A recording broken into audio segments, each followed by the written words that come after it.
আপনি কি জানেন একটি বালকের একটি হিকমতপূর্ণ পদক্ষেপের কারণে পুরো একটি জাতি তাওহীদে বিশ্বাসী হয়ে গিয়েছিল? আরও কি জানেন তাওহীদে বিশ্বাসী হওয়ার কারণে সেই জাতিকে গণহত্যা করা হয়েছিল? হ্যাঁ, আমরা বলছি কুরআনুল কারীমে বর্ণিত রহস্যময় এক জাতি আসহাবুল উখদুদের কথা। আসহাবুল উখদুদ কুরআনুল কারীমের সূরা বুরুজে উল্লেখিত এক রহস্যময় জাতি। হিময়ারি রাজবংশের শেষ রাজা বাদশাহ জুনওয়াস সে তার রাজ্য টিকিয়ে রাখার জন্য জাদুঘরের সাহায্য নিত। তার রাজ্যের জাদুঘর বার্ধক্যজনিত রোগে আক্রান্ত হলে তার জাদু টিকিয়ে রাখার জন্য সে একজন ওয়ারিশ খুঁজতে লাগলো। বাচ্চার কাছে আবেদন জানালে বাচ্চা তার জন্য একটি বালককে ঠিক করে রাখলো, যে বালক তার কাছে প্রতিদিন গিয়ে জাদুবিদ্যা শিখবে। কথা মতো তাই হলো, একটি বালককে ঠিক করা হলো। সে বালক প্রতিদিন জাদুকরের কাছে যাতায়াত করত। সকালে ভোরে পথিমধ্যে যাতায়াত করা অবস্থায় এক আবেদ বালকের পথ আটকে দিয়ে তাকে তাওহীদের দিকে দাওয়াত দিল। বালক তার কথা শুনে তার দরবারে বসতে লাগলো। অর্থাৎ সে যাতায়াত করত, জাদুকরের কাছে জাদুবিদ্যাও শিখত, ওইদিকে আবেদের কাছে সে তাওহীদের বাণীও শুনত। একদিন লোকালয়ে হঠাৎ করে এক সিংহ ঢুকে পড়ে। বালকটি জাদুকরের কথা সত্যি নাকি আবেদের কথা সত্যি, অর্থাৎ তাওহীদ সত্য, তা পরীক্ষা করার জন্য সে একটি পাথর নেয় এবং সে বলে যে যদি আল্লাহ তাআলার কথাই সত্যি হয়, তাওহীদই যদি সত্যি হয়, তাহলে যেন এই সিংহটি মারা যায়। কথা মতো সে সিংহের দিকে ঢিল ছুঁড়ে দিল এবং সিংহটি সেই ঢিলে মারা গেল। অর্থাৎ সে আল্লাহ তাআলার নাম নিয়ে ঢিল ছুড়ল এবং সে সিংহটি মারা গেল। এভাবে সে তাওহীদের প্রতি পরিপূর্ণ বিশ্বাস স্থাপন করে ফেলল। সে তার বিশ্বাস স্থাপন করে রেখে আবেদের কাছে দিন শিখত এবং দিন পালন করত এবং গোপনে সে দাওয়াতের কাজ করত। হঠাৎ বাদশাহ তার এই দাওয়াতের কাজ জেনে ফেলে এবং শুনে রাগান্বিত হয়ে যায়। সে তাকে তার এই দিন থেকে অর্থাৎ তাওহীদ থেকে ফিরে এসে আবার তাকে যেন খোদা হিসেবে মেনে নেয়, তার দিকে দাওয়াত দেয়। কিন্তু বালকটি তার এই প্রস্তাব পরিপূর্ণ প্রত্যাখ্যান করে এবং সে দিনের ওপর অটল থাকে এবং সে তার দাওয়াতি কার্য পরিচালনা করতে থাকে গোপনে। বাদশা তার এসব কর্মকাণ্ড দেখে ভীষণ রাগান্বিত হয় এবং সে ঠিক করে এই বালকটিকে সে হত্যা করে ফেলবে। তাই সে হত্যার ছক আঁকতে থাকে। পরিকল্পনা মোতাবেক সে বালকটিকে হত্যা করার জন্য প্রথমে পাহাড়ে নিয়ে যায় এবং পাহাড়ে তাকে হাত পা বেঁধে ফেলে দেয়।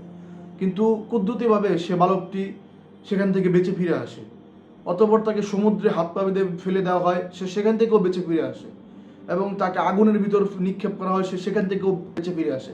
অর্থাৎ যতবার তাকে মারার চেষ্টা করা হয় সে কুদ্দুতিভাবে সেখান থেকেই ফিরে আসে, কোনোভাবেই সে আর মরে না। এটা দেখে বাচ্চা এবং তার প্রজাগণ হতবাক হয়ে গেল এবং তাকে বারবার হত্যা করার চেষ্টা করতে থাকলো। এক পর্যায়ে বালকটি বলে উঠল, তুমি যদি আমাকে হত্যা করতেই চাও সত্যি সত্যি, তাহলে আমি যেভাবে বলবো তোমাকে সেভাবেই হত্যা করতে হবে আমাকে। তবু সে বলে উঠল যে আমাকে যদি হত্যা করতে চাও তাহলে জনসম্মুখে একটি গর্ত খুঁড়বে এবং সেই গর্তে গাছ অথবা শুল জাতীয় কিছু তৈরি করবে এবং সেখানে আমাকে বেঁধে রেখে একটি তীর নেবে। সেই তীরের ভিতরে বলবে যে তোমার রবের নামে আমি তোমাকে এই তীরটি ছুড়লাম, অথবা সেই তীরটি আমাকে বিদ্ধ করবে এবং আমি সেখানে মারা যাব। কথা মতো সেই কাজই হলো। ঢাকঢোল পিটিয়ে মানুষকে সমবেত করা হলো এবং তাকে সে এখানে গাছের মধ্যে একটি গর্ত খুঁড়ে সেখানে শুলে তাকে চড়ানো হলো এবং দূর থেকে একটি তীর নেওয়া হলো এবং বলা হলো যে তোমার রবের নামে, অর্থাৎ বিসমিকা আল্লাহুম্মা, আল্লাহ তোমার রব আল্লাহ তাআলার নাম নিয়ে আমি এই তীরটি ছুড়লাম।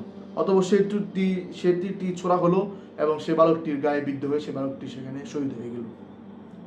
তো এই যে ছিল একটা, তাকে যে হত্যা করা হলো, এই যে একটা মানে পরিকল্পনা যেটা সে নিজে প্রস্তাব দিয়েছিল, এটা আসলে কোনো সাধারণ পরিকল্পনা ছিল না। এটা ছিল একটা হিকমতপূর্ণ পদক্ষেপ। এই পদক্ষেপের কারণে ওই সময় জনসম্মুখে যত মানুষ ছিল, জনসমাবেশ ছিল, তারা সকলেই আল্লাহ তাআলার প্রতি ঈমান এনে ফেললো। অর্থাৎ বাচ্চা করতে চেয়েছিল এক কারণ, হয়ে গেছে আরেক কারণ। তার পদক্ষেপটা ছিল এখানে হিকমতপূর্ণ। বাচ্চা এই গণভাবে তাওহীদ বিশ্বাসী স্থাপন দেখে আরও ক্ষোভে ফেটে পড়ল। সে সেখানের অধিবাসীদেরকে আবার পূর্বের ধর্মে ফিরে আসার আহ্বান জানালো এবং তাকে যাতে করে খোদা আবার মেনে নেয় তার দিকে তাদেরকে প্রস্তাব দিল। কিন্তু জনপদের অধিবাসীরা সকলেই তাওহীদের প্রতি বিশ্বাস স্থাপন করিল এবং সেটার উপর অটল থাকলো।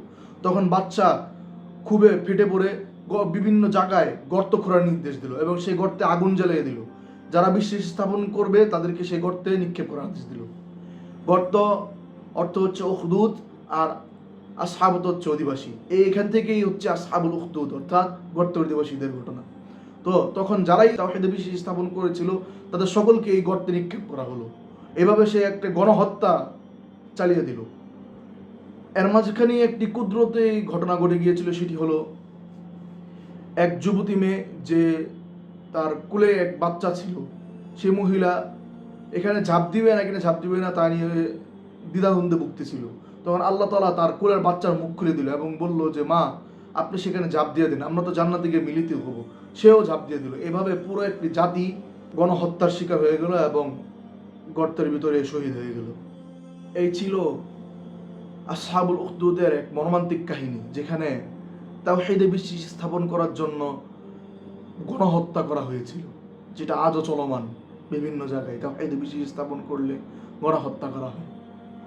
তো সেই আসহাবুল উখদুদের কথা কোরআনে এসেছে, কুতিলা আসহাবুল উখদুদ, অর্থাৎ আসহাবুল উখদুদকে ধ্বংস করা হয়েছিল। কিভাবে? সেখান থেকে বেঁচে ফিরে যাওয়া একজন আবিসিনিয়ায় চলে গেল। সেখানে বাদশা নাজ্জাশীর কাছে অভিযোগ জানালো যে হিময়ারি রাজবংশে এরকম গণহত্যা চালানো হয়েছিল। তখন বাদশা নাজ্জাশী তার 2 সেনাপতিকে পাঠিয়ে দিল, যাতে করে তা সেখানে গিয়ে তাদেরকে উচিত শিক্ষা দিতে পারে। সেখানে 2 জন সেনাপতিকে পাঠানো হলো, একজন ছিল আরহাম আর একজন ছিল আব্রাহা। তারা সেখানে গণহত্যা চালালো এবং পুরা হিময়ারি রাজবংশকে একভাবে ধ্বংস করে দিয়ে গেল। এই আরহাম এবং আব্রাহার একজনই হচ্ছে আব্রাহা, যে পরে কাবা শরীফ ধ্বংস করতে গিয়েছিল। এভাবে আল্লাহ তাআলা বলছেন যে কুতিলা আসহাবুল উখদুদ, অর্থাৎ আসহাবুল উখদুদকে ধ্বংস করা হয়েছিল। তো কিছু কথা ছুটে গিয়েছে, সেগুলো বলে ফেলি। বালকটি যখন পাথর ছুঁড়ে সেই সিংহটিকে হত্যা করে ফেললো, তখন সেই সব ঘটনা গিয়ে দরবেশকে বলল। দরবেশ সব শুনে বলল, তোমার জন্য সামনে আরো বড় বিপদ অপেক্ষা করছে। তো বালকটি আল্লাহর হুকুমে শ্বেতরোগ ও অন্ধরোগের চিকিৎসা করতে লাগলো। এক পর্যায়ে বাদশার এক মন্ত্রী ছিল, যে ছিল অন্ধ। সে এই কথা শুনে বালকের কাছে আসলো অনেক উপঢৌকন নিয়ে।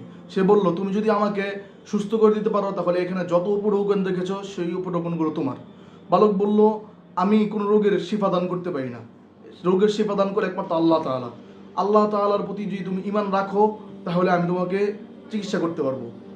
সে শর্ত মোতাবেক সে সেই অন্ধলোক মন্ত্রীকে চিকিৎসা করলো এবং সে অন্ধত্ব থেকে মুক্তি পেল, সে চোখের দৃষ্টি ফিরে পেল। তখন সে আল্লাহ তাআলার প্রতি ঈমান আনলো এবং বালকটি কোনো উপঢৌকন গ্রহণ করলো না।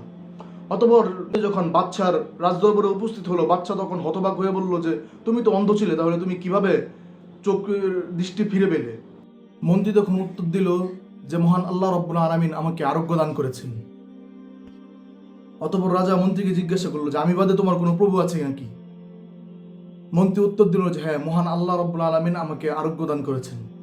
তো তখন রাজা তার উপর ক্ষোভে ফেটে পড়ল এবং বালককে খোঁজ করলো। বালক তার রাজদরবারে উপস্থিত হলে সে বালককে বলল যে তুমি তো জাদু করে তারপর মানুষকে সুস্থ করছো। বালক বলল যে না, মহান আল্লাহ রাব্বুল আলামিনের কুদরতে আমি মানুষকে সুস্থ করছি। তখন সে খুব রাগান্বিত হলো এবং বালককে শাস্তির ব্যবস্থা করলো। বালককে এত পরিমাণ শাস্তি দিল যে বালক সহ্য করতে না পেরে সেই আবেদ অর্থাৎ দরবেশের ঠিকানা দিয়ে দিল। দরবেশের ঠিকানা জানতে পেরে দরবেশকে তলব করলো এবং দরবেশের মাথার উপর কোড়াল রেখে দরবেশকে হত্যা করলো এবং মন্ত্রীকেও হত্যা করে ফেললো। অতঃপর সে বালকটিকে হত্যা করার ছকাতে লাগলো। তারপরে ঘটনাটা আমরা সকলেই জানি। এখান থেকে আমরা কিছু শিক্ষা পাই। 1, দাওয়াতের কাজ করতে গেলে হিকমত সবচেয়ে গুরুত্বপূর্ণ, সেটা নিজের জান দিয়ে হলেও হিকমত অবলম্বন করতে হবে। 2, তাওহীদের বিশ্বাস স্থাপন সকল ক্ষেত্রে আমাদেরকে করতে হবে, চাই নিজেকে সেজন্য শহীদের প্রেরণা করে দিতে হয়। 3, জালিম যত বড় জুলুমি করুক তার শেষ পরিণতি কখনো বলা হয় না। এই ছিল আসহাবুল উখদুদের ঘটনা। আশা করি ভালো লেগেছে আপনাদের। যদি ভালো লেগে থাকে তাহলে আপনারা সূরা বুরুজ পড়ে দেখবেন এবং আমাদের সাথে কানেক্ট থাকবেন। আসসালামু আলাইকুম।